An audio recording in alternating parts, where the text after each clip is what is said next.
Hello दोस्तों, कैसे हो आप सभी। उम्मीद करता हूँ सब ठीक ठाक होंगे। ठीक है। और आज का हम लेक्चर स्टार्ट करने जा रहे हैं चैप्टर नंबर फर्स्ट 12 फिजिक्स में स्टार्ट करने जा रहे हैं। इसका चैप्टर नंबर फर्स्ट है जिसका नाम है इलेक्ट्रोस्टैटिक स्थिर विद्युत। ठीक है।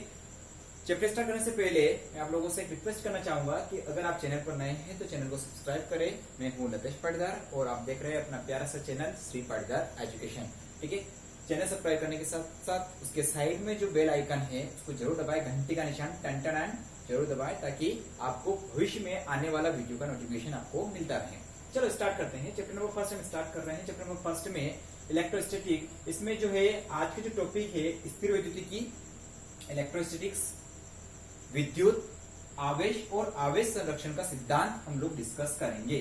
ठीक है। सबसे पहले हम डिस्कस कर रहे हैं इस चैप्टर के अंदर स्थिर विद्युतिकी।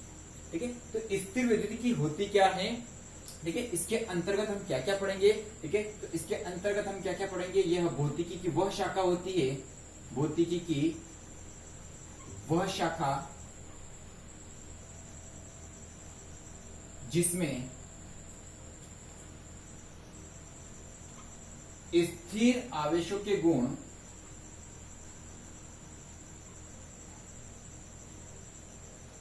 गुणों एवं उससे संबंधित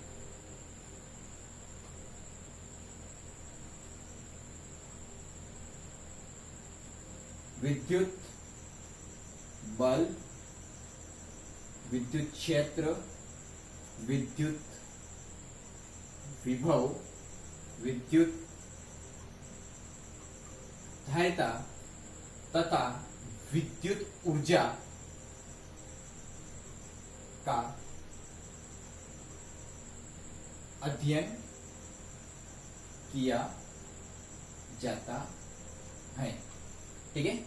स्थिर विद्युत क्या होता है, स्थिर विद्युत की भौतिकी की वह शाखा होती है जिसके अंतर्गत हम it is the branch of science, यानी कि साइंस की जो ब्रांच होती है, ठीक है, भौतिकी की वह शाखा होती है, फिजिक्स की ब्रांच होती है, भौतिकी की वह शाखा होती है जिसके अंतर्गत हम स्थिर आवेशों के गुणों एवं उससे संबंधित जितने भी गुण होते हैं, बल हो गया, क्षेत्र, विद्युत क्षेत्र हो गया, विद्युत विभव हो गया, विद्युत धारिता हो गया या विद्युत ऊर्जा हो गई, ठीक है, इनके बारे में हम क्या करते हैं, डिस्कशन करते हैं। वो सारी चीजें जो पढ़ी जाती है वो इस जो जिसके अंदर पढ़ी जाती है उसको क्या बुलाता है, स्थिर विद्युत की बोला जाता है। ठीक है। चलो ये सारी चीजें हम डिटेल से आगे पढ़ेंगे। उससे पहले अपन बात करते हैं विद्युत की। विद्युत क्या होता है, ठीक है। तो देखो विद्युत क्या होता है, विद्युत ऊर्जा का एक रूप होता है। क्या होता है, विद्युत ऊर्जा का वह रूप होता है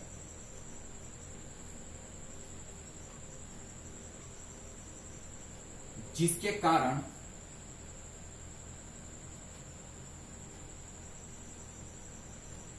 किसी पदार्थ में हल्की वस्तुओं को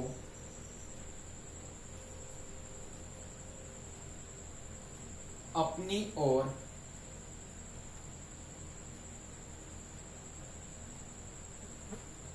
आकर्षित करने का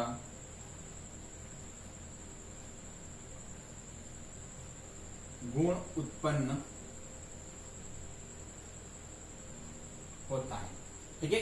विद्युत क्या होती है, ऊर्जा का एक रूप होता है जिसके कारण किसी पदार्थ में हल्की वस्तुओं को अपनी ओर आकर्षित करने का क्या हो जाता है, गुण उत्पन्न हो जाता है। जैसे हमने देखा है कि हम दो वस्तुओं को आपस में रगड़ते हैं। जैसे कंगा जो होता है, कंगे को अपन क्या करते हैं, बाल से रगड़ते हैं। जब हम कंगी करते हैं और बाल सूखे होते हैं उस समय क्या होता है कि जब कंगी करने के बाद उस कंगे को हम कागज के छोटे छोटे टुकड़ों के पास ले जाते हैं या प्लास्टिक की कोई चीजों को उसको बाल से रगड़ने के बाद उसको कागज के छोटे टुकड़े के पास लाते हैं। कागज के छोटे टुकड़े क्या होते हैं, उसकी ओर आकर्षित होना स्टार्ट हो जाते हैं, अट्रैक्ट होना स्टार्ट हो जाते हैं। ठीक है। वो ऊर्जा का वो रूप ही क्या कहलाता है, विद्युत कहलाता है। ठीक है। अब ये स्वाभाविक सी बात है, किसकी वजह से उत्पन्न हुआ, घर्षण की वजह से। इसलिए इसका एक नाम और होता है घर्षण विद्युत। ठीक है। ये घर्षण विद्युत जो उत्पन्न होता है वह सिर्फ कुचालक पदार्थों में होता है। कौन से पदार्थों में होता है, स्थिर विद्युत से रिलेटेड जितनी भी चीजें हैं वो किसमें उत्पन्न होती है, ओनली कुचालक पदार्थों में, है ना। विद्युत के कुचालक, सुचालक और अर्धचालक होते हैं जो आगे पढ़ेंगे, जिनमें विद्युत धारा प्रवाहित नहीं होती है। जैसे प्लास्टिक हो गया, ठीक है, प्लास्टिक का मार्कर हो गया, अपने सूखे बाल हो गए, गीले बालों में नहीं, सूखे बाल हो गए। ठीक है। ये सारा गुण किसमें उत्पन्न होता है, कुचालक पदार्थों में उत्पन्न होता है। ठीक है। और ये किसकी वजह से उत्पन्न होता है? घर्षण की वजह से। इसलिए इसे कौन सी विद्युत बोला जाता है? घर्षण विद्युत बोला जाता है। और इसमें आवेश जो रहता है वो कौन सी अवस्था में रहता है? विराम अवस्था में रहता है, स्थिर रहता है, इसलिए इसको क्या बोला जाता है? स्थिर विद्युत भी बोला जाता है। ठीक है। ऊर्जा का वह रूप जिसके कारण किसी पदार्थ में हल्की वस्तुओं को अपनी ओर आकर्षित करने का गुण उत्पन्न हो जाता है, वो क्या कहलाता है? विद्युत कहलाता है। चूंकि यह विद्युत किसकी वजह से उत्पन्न होता है? घर्षण की वजह से, इसलिए इसे कौन सी विद्युत बोला जाता है? घर्षण विद्युत भी बोला जाता है। और इसमें जो आवेश रहता है वो कौन सी अवस्था में रहता है? विराम अवस्था में रहता है। ठीक है। इसलिए इसे स्थिर रहता है, आवेश विराम अवस्था में रहता है, यानी कि स्थिर रहता है, इसलिए इसे कौन सी विद्युत बोला जाता है? स्थिर विद्युत भी बोला जाता है। चैप्टर का नाम भी क्लियर हो गया होगा आप लोगों को, स्थिर विद्युत को क्यों बोला जाता है। ठीक है। अब बात करते हैं इसकी खोज सर्वप्रथम किसने की थी। ठीक है। तो 600 ईसा पूर्व, 600 ईसा पूर्व, ठीक है, 600 ईसा पूर्व यूनान के एक वैज्ञानिक ने सर्वप्रथम यूनान के वैज्ञानिक थेल्स ने सर्वप्रथम इसकी क्या की थी? खोज की थी। उसके बाद लगभग 2000 वर्ष बाद, 2000 वर्ष बाद, ठीक है, विलियम और सर जॉन ब्राउन ने इस पर रिसर्च करी है। इतिहास अपने को ज्यादा नहीं देखना है, बस उसके बाद इतने समय बाद इसके ऊपर फिर आगे खोज हुई है और आगे की पढ़ाई इसमें अपने स्टार्ट करी है। आगे इस पर अपन डिस्कस करने वाले हैं। तो देखो, सबसे पहले जो है अपन डिस्कस करते हैं इस चैप्टर का जो मेन टॉपिक है वो रहेगा आपका आवेश। आवेश क्या होता है? ठीक है। आवेश की क्या परिभाषा होती है या नहीं होती है, ये अपन इसके अंदर डिस्कस कर रहे हैं। आवेश, आवेश की कोई एग्जैक्ट डेफिनेशन नहीं है, ये पदार्थ का क्या होता है? गुण होता है। ठीक है। तो आवेश क्या होता है? आवेश किसी पदार्थ का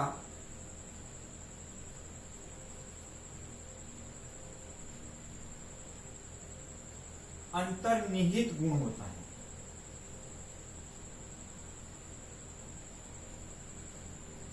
आवेश किसी पदार्थ का अंतर्निहित गुण होता है। ध्यान से देखना, एक वर्ड आया यहाँ पर, अंतर्निहित। ठीक है। अंतर्निहित का मतलब होता क्या है? ठीक है। अंतर्निहित का मतलब होता है कि आवेश को इससे छोटी इकाई में अपन वापस डिवाइड नहीं कर सकते हैं, है ना।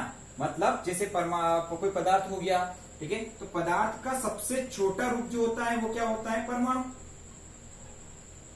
अपन इलेक्ट्रॉन केमिस्ट्री पढ़ चुके हैं, पदार्थ का सबसे छोटी इकाई क्या होती है? परमाणु होती है। अब परमाणु को भी अपन 3 भागों में वो डिवाइड कर सकते हैं, इलेक्ट्रॉन, न्यूट्रॉन और प्रोटॉन। इलेक्ट्रॉन, न्यूट्रॉन और प्रोटॉन में डिवाइड कर देते हैं। तो ये अंतर्निहित गुण नहीं हुआ पदार्थ का। क्यों? क्योंकि इसको और छोटी इकाई में अपन क्या कर सकते हैं? डिवाइड कर सकते हैं। ठीक है। तो आवेश होता है, उसको उससे छोटी इकाई में डिवाइड नहीं कर सकते हैं। आवेश क्या होता है? किसी पदार्थ का अंतर्निहित गुण होता है। ठीक है। अब बात करते हैं आवेश राशि कौन सी है। तो आवेश जो है वो क्या है? अदिश राशि है, यानी कि इसमें सिर्फ क्या होता है? परिमाण होता है, दिशा की इसमें आवश्यकता नहीं होती है। आवेश कौन सी राशि है? अदिश राशि है। ठीक है। अब बात करते हैं आवेश का मात्रक क्या है। तो आवेश का मात्रक जो है, ठीक है, सीजीएस पद्धति में, सीजीएस पद्धति में इसका मात्रक जो होता है, ठीक है, वो होता है F कूलम और स्थिर कूलम। ठीक है। जबकि एसआई पद्धति में, एसआई पद्धति में आवेश का मात्रक वो होता है कूलम। ठीक है। अब मैं छोटा सा डिस्कशन यहां पे बताता हूं आपको कि 1 कूलम बराबर होता है 1/10 F कूलम, और ये बराबर होता है 3 × 10⁹ स्थिर कूलम। यानी कि 1 कूलम 1/10 F कूलम के बराबर होता है, और 1 कूलम किसके बराबर होता है? ये क्वेश्चन बहुत बार ऑब्जेक्टिव में पूछा गया है क्लास 12 के पॉइंट ऑफ व्यू से। ठीक है। 1 कूलम बराबर कितने स्थिर कूलम होते हैं? तो 1 कूलम बराबर होता है 3 × 10⁹ स्थिर कूलम होता है। ठीक है। अब 1 F कूलम बराबर होता है ये 10 इधर बटे में था, इधर आएगा तो गुणे में हो जाएगा, तो यहाँ 9 10 की घात 9 थी, 10 की घात 9 और कितना हो जाएगा 10 की घात 10 हो जाएगा, तो 3 गुणित 10 की घात 10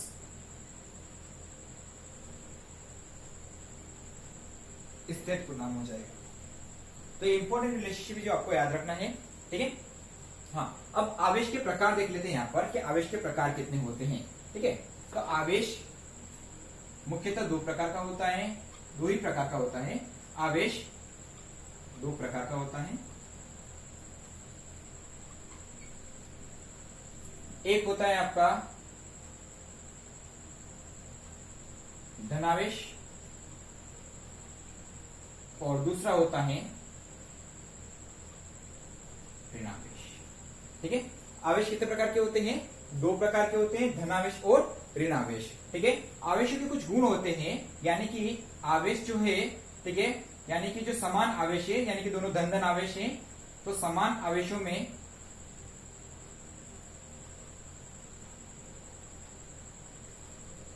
क्या होता है, प्रतिकर्षण होता है। समान आवेशों में प्रतिकर्षण तथा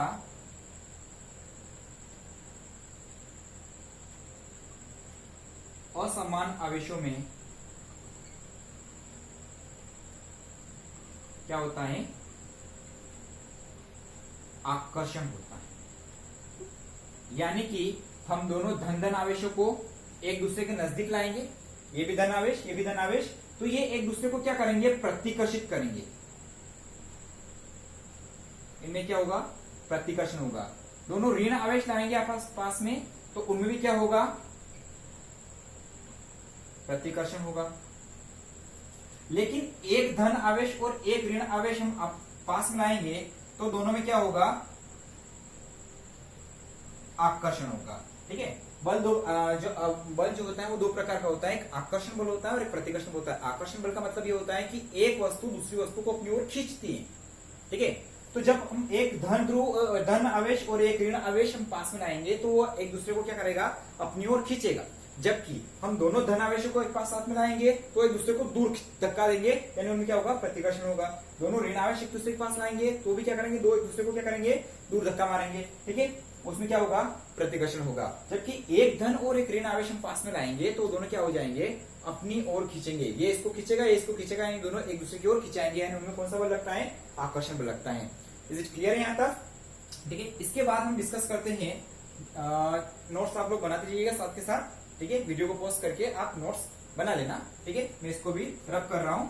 इसके बाद हम जो नया टॉपिक डिस्कस करेंगे वह है आपका आवेश संरक्षण का सिद्धांत, ठीक है। उससे पहले मैं आपको कुछ छोटे मोटे एग्जाम्पल दूंगा, जो एग्जाम्पल आपने अपनी डेली लाइफ में देखे होंगे, ठीक है। और किस प्रकार के एग्जाम्पल है जो आपको हमेशा देखने को मिलते ही है। जैसे हम क्या करते हैं, शुष्क मौसम में, ठीक है, जो सूखा मौसम होता है उसमें जब हम स्वेटर वगैरह होता है या ऊनी कपड़ा होता है अपने शरीर से उसको उतारते हैं या पहनते हैं, उस समय क्या होता है, हल्की हल्की चिड़चिड़ाहट के आ जाती है, चिंगारियां निकलती हैं, ठीक है। आपने देखा होगा बारिश के दिनों में जो बादल गरजते हैं तो बादलों में क्या होता है, घर्षण होता है, जिसके कारण चिंगारियां उत्पन्न होती है और बिजली और तड़ित के रूप में अपने को दिखाई देती है। ये घटना आप लोगों ने देखी होगी, ठीक है। तो अब क्या होता है कि जब दो वस्तुओं के बीच में घर्षण होता है तो वहां पे आवेश उत्पन्न होता है, और ये आवेश ज्यादा क्वांटिटी में हो जाता है, ज्यादा मात्रा में हो जाता है, तो कभी कभी इससे क्या निकलती है, चिंगारियां भी निकलती है, ठीक है। एक स्टूडेंट से मैं पूछा था कि सर जैसे आसमान में बादलों में घर्षण होता है, ठीक है, लेकिन वहां तो क्या होता है कि आर्द्रता रहती है, शुष्क रहता है, क्योंकि बारिश होती है, बादलों से होती है, तो सुबह से आते वहां पानी रहता होगा, ठीक है। तो उसमें पानी तो विद्युत का सुचालक होता है, और आप बोल रहे हैं कि कुछ चालकों में क्या होता है, घर्षण की वजह से क्या होता है, आवेश उत्पन्न हो जाता है, वस्तु आवेशित हो जाती है, ठीक है। तो देखो मैं बताया था आपको कि जो प्योर वाटर होता है वो विद्युत का क्या होता है, कुचालक होता है ना। जैसे डिस्टिल्ड वाटर हो गया तो विद्युत का कुचालक होता है ना। लेकिन जो इम्प्योरिटी बेस्ड वाटर होता है वो विद्युत का सुचालक होता है। तो आसमान में जो वाटर होता है वो आपका प्योर वाटर होता है, ठीक है, इसलिए वो विद्युत का क्या होता है, कुचालक होता है। और जब उनका आपस में घर्षण होता है बादलों का, ठीक है, तो वहां पर बादलों की गड़गड़ाहट के साथ साथ अपने को कुछ चमकता हुआ दिखाई देता है, जिसको अपन बिजली बोलते हैं, तड़ित भी बोला जाता है उसको, वो अपने को दिखाई देता है, ठीक है। अब आगे हम डिस्कस करने वाले हैं आवेश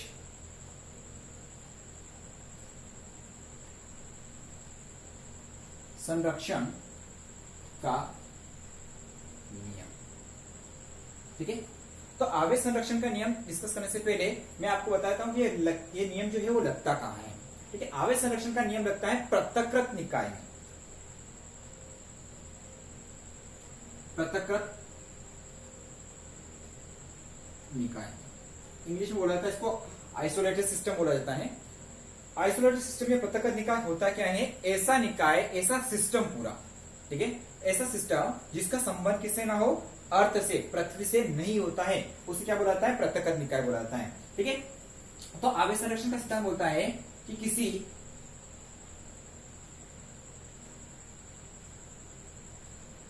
पृथकृत निकाय में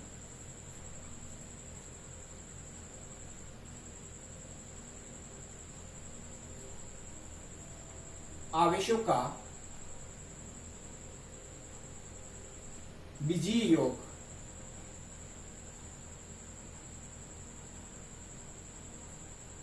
नियत रहता है,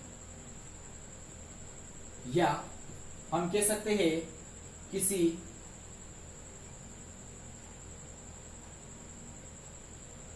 पृथकृत निकाय में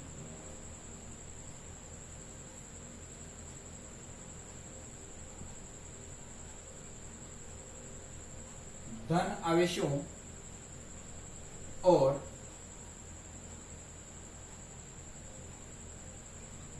ऋण आवेशों का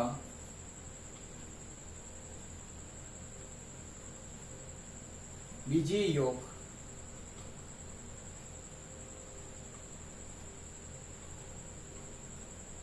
नियत होता है। ठीक है, या दूसरे शब्दों में बोल सकते हैं,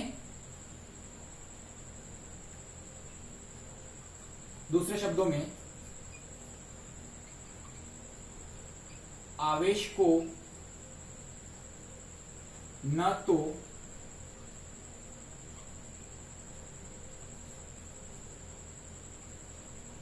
उत्पन्न किया जा सकता है, आवेश को न तो उत्पन्न किया जा सकता है और न ही नष्ट किया जा सकता है।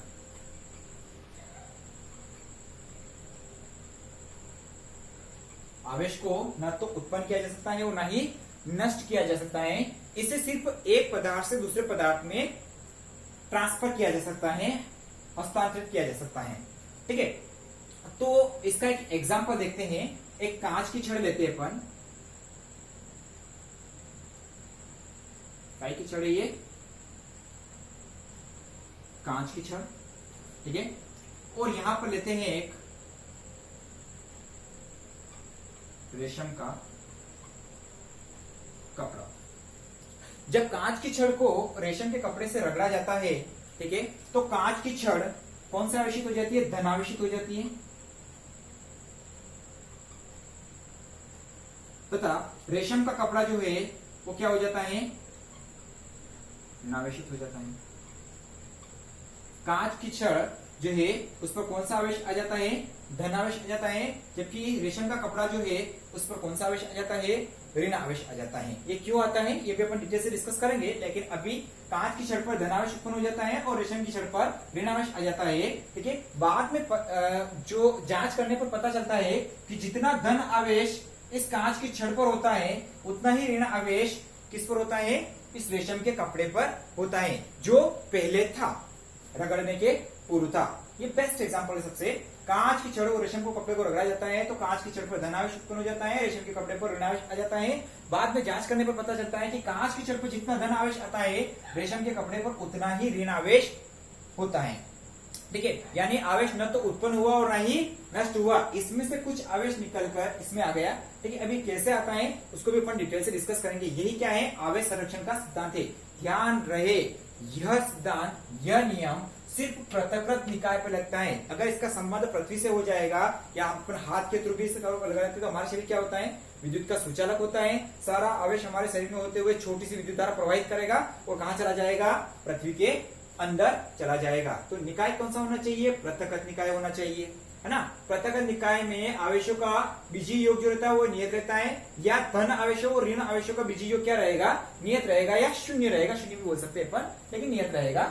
या दूसरे शब्दों में क्या कहेंगे, सबसे सिंपल शब्दों में, आवेश न तो उत्पन्न होता है और ना ही नष्ट होता है, सिर्फ ये एक पदार्थ से दूसरे पदार्थ में ट्रांसफर होता है। और कैसे होता है ये मैंने आप लोगों को बता दिया। अब देखते हैं कि आवेश किस प्रकार से ट्रांसफर होता है, ये देखते हैं।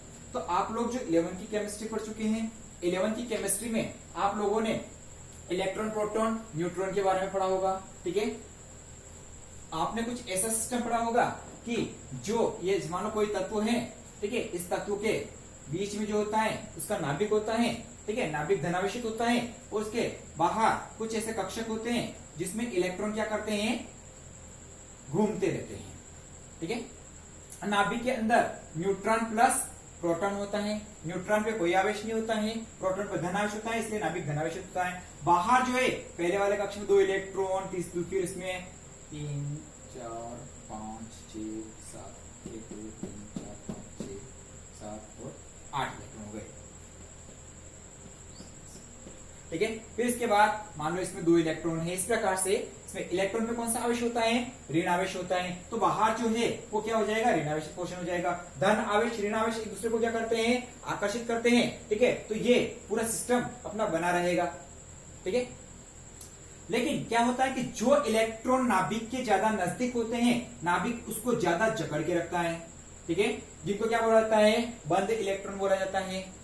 ये इलेक्ट्रॉन भी सारे कौन से हो गए, नाभिक से जुड़े हुए हैं, नाभिक के पास में है, ठीक है, तो कौन से हो गए, ये बंद इलेक्ट्रॉन हो गए, ठीक है। नाभिक के पास वाले इलेक्ट्रॉन जो होते हैं, नाभिक के नजदीक वाले इलेक्ट्रॉन जो होते हैं उसको क्या बोला जाता है, बंद इलेक्ट्रॉन बोला जाता है, ठीक है। तो ये बंद रहते हैं, ये अपनी मर्जी से घूम कर ले सकते हैं। लेकिन कुछ इलेक्ट्रॉन जो रहते हैं वो नाभिक से काफी दूर होते हैं, है ना। नाभिक से दूर जो इलेक्ट्रॉन होते हैं, नाभिक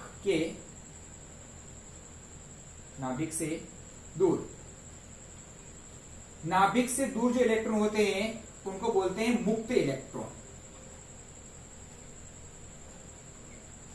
और ये मुक्त इलेक्ट्रॉन जो रहते हैं वो क्या करते हैं, जिसको थोड़ा सा रगड़ेंगे ऊर्जा इनको ऊर्जा मिलेगी, ठीक है। जैसे इनका ऊर्जा का लेवल बढ़ता है, ठीक है, ये अपने से ऊपर वाले कक्ष में चले जाते हैं। ये आप लोग पढ़ चुके हैं, 11 की केमिस्ट्री में पढ़ा होगा, 2nd चैप्टर में, ठीक है। तो इनको मुक्त इलेक्ट्रॉन बोलते हैं। जैसे अपन 2 वस्तु को रगड़ते हैं, रगड़ने से क्या होता है, उसमें ऊष्मा उत्पन्न हो जाती है, यानी ऊर्जा लगती है। ऊर्जा जैसे इनको मिलती है, ये अपना कक्ष छोड़कर दूसरे के पास चले जाते हैं, ठीक है। जैसे कांच की छड़ को, जो कांच की छड़ है, इसको रेशम के कपड़े के साथ रगड़ेंगे तो कांच की छड़ से कुछ इलेक्ट्रॉन निकलकर रेशम के कपड़े पे चले जाएंगे। अब आपने देखा होगा इसमें प्रोटॉन और इलेक्ट्रॉन बराबर थे, इलेक्ट्रॉन बराबर प्रोटॉन, ऋण आवेश बराबर धन आवेश, तो इस पर कोई आवेश नहीं था, ठीक है। लेकिन जैसे इलेक्ट्रॉन निकलकर यहां से चले गए तो इलेक्ट्रॉन की संख्या क्या हो गई, कम, जबकि प्रोटॉन तो उतने के उतने ही है ना। तो प्रोटॉन की संख्या बढ़ गई, यानी इसमें से इलेक्ट्रॉन निकलकर इसमें चले गए तो इसमें किसकी अधिकता रह गई, प्रोटॉन की। और प्रोटॉन का कौन सा आवेश होता है, धन आवेश होता है, ठीक है। जितने इलेक्ट्रॉन निकलकर इसमें गए, अब इसके पास इलेक्ट्रॉन और प्रोटॉन बराबर थे, लेकिन इसमें से इलेक्ट्रॉन निकलकर इसके पास आ गए तो इसके पास प्रोटॉन जितने थे उतने ही इतने इलेक्ट्रॉन थे, लेकिन इलेक्ट्रॉन क्योंकि इसमें से इसमें आए तो इलेक्ट्रॉन की संख्या इसमें क्या हो गई, बढ़ गई, जबकि प्रोटॉन तो उतने के उतने थे, ठीक है। तो इस पे कौन सा आवेश, इलेक्ट्रॉन पे ऋण आवेश होता है, तो इस पे ऋण आवेश हो गया, इस पर कौन सा आवेश हो गया, धन आवेश हो गया। आई बात समझ में। तो इस प्रकार कांच की छड़ जिसमें से इलेक्ट्रॉन की कमी होती है, जिसमें से इलेक्ट्रॉन निकलते हैं, उस पर धन आवेश आ जाता है, और जिसके पास इलेक्ट्रॉन जाते हैं, ठीक है, उस पर कौन सा आवेश उत्पन्न हो जाता है, ऋण आवेश उत्पन्न हो जाता है। लेकिन आवेश न तो उत्पन्न हुआ और न ही नष्ट हुआ। कांच की छड़ से इलेक्ट्रॉन निकलकर इसमें गए, रेशम के कपड़े में गए, ठीक है, तो रेशम के कपड़े पर ऋण आवेश आ गया, कांच की छड़ पर धन आवेश हो गया, ठीक है। तो इसी प्रकार 2 वस्तुओं को रगड़ने पर उनको क्या हो जाती है, आवेशित हो जाती है ना। तो कुल मिलाकर इस प्रकार से आवेश एक वस्तु से दूसरी वस्तु में क्या होता है, ट्रांसफर होता है, ठीक है। आज का जो टॉपिक है एक बार फिर से ले लेते हैं अपन पूरा, ठीक है। आज के टॉपिक में हम लोगों ने क्या क्या पढ़ा है। आज के टॉपिक में हमने इंट्रोडक्शन पार्ट में सिर्फ ये पढ़ा है कि एक तो स्थिर विद्युत होता क्या है, ठीक है, स्थिर आवेश और उससे संबंधित चाहे विद्युत बल हो गया, विद्युत क्षेत्र हो गया, विद्युत विभव हो गया, विद्युत धारिता हो गई, ठीक है, या फिर विद्युत ऊर्जा हो गई, उसका अध्ययन जो होता है वो किसके अंदर होता है, स्थिर विद्युत के अंदर होता है ना। फिर उसके बाद हम लोगों ने विद्युत पढ़ा है, स्थिर विद्युत क्या होता है, विद्युत क्या होता है। तो विद्युत ऊर्जा का वो रूप होता है जिसके कारण हल्की वस्तुओं को, ठीक है, किसी पदार्थ में हल्की वस्तुओं को अपनी ओर आकर्षित करने का गुण उत्पन्न हो जाता है।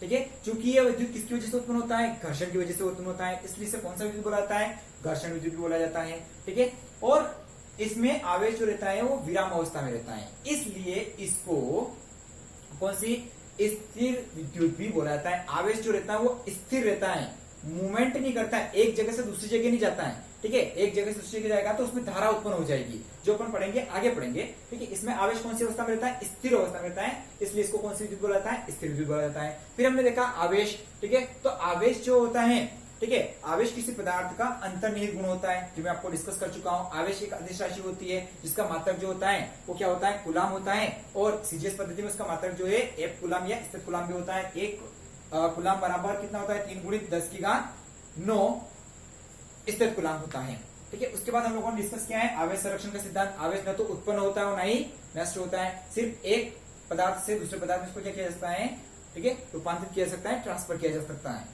ना। और आवेश कहाँ लगता है, किसी भी पृथकृत निकाय के लिए ही एप्लीकेबल होता है। जिस निकाय का संबंध पृथ्वी से होता है उसके लिए एप्लीकेबल नहीं होता है। आई होप कि आप लोगों ने ये वीडियो ढंग से देखा होगा, और उसके बाद आप वीडियो के साथ साथ मैं नोट्स बनवा रहा हूं, आप नोट्स बनाते जाइएगा, साथ साथ रफ और कॉपी आप लेकर बैठे। आज की वीडियो में इतना ही, हम कल लेकर आएंगे कूलाम का नियम और उसके अनुप्रयोग, ठीक है।